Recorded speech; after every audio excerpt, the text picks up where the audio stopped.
Welcome, traveller. You found your way to Whispers and Embers, where stories burn slow and true, where words remember and silence speaks. I am Hope, and this is a place where fire becomes form. Let's begin.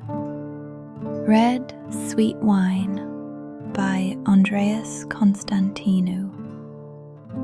The vines were heavy that summer, the grapes swelled with heat and sorrow, thick-skinned and dark as bruises.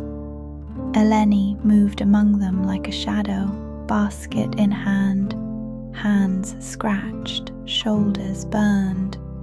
Her husband had died just before the invasion, not by sword or bullet. Fever took him, quietly, stupidly. Now she harvested alone. The sun climbed high. The cicadas sang without mercy. She wore no shoes, only a torn linen scarf around her head and a will that refused to break. The vineyard had always been a labor of love. Now it was just labor. She found him at the edge of the vineyard, crumpled among the wild fig trees. He wore the uniform of the enemy, blood on his sleeve, a gash at his side, a boy, really, maybe 20, maybe less. She stood over him with the sickle still in her hand. For a moment she did nothing. The breeze lifted the edge of his tunic. His chest rose, barely, still breathing. She whispered something, maybe a curse, maybe a prayer, and dragged him into the shade. He stayed unconscious for 2 days. She fed him sips of water, crushed herbs, wine-soaked cloth to the fevered skin. The villagers would never understand, but she didn't ask them. When he woke, he did not speak, only nodded, eyes down. He stayed in the stone hut behind her house. He worked beside her in silence, lifting baskets, gathering figs, fixing the hinge on the door her husband had never repaired. They never spoke of the war, never asked names, but each day she handed him bread, he handed her tools.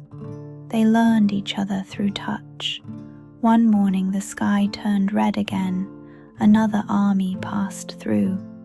She hid him in the winepress. They did not search. The harvest came late that year, but the grapes, oh the grapes, were the sweetest she had ever tasted. Small, stubborn, sun-ripened and dark as velvet. They crushed them with bare feet. He laughed for the first time, juice staining his skin like ink. She didn't laugh, but she didn't look away.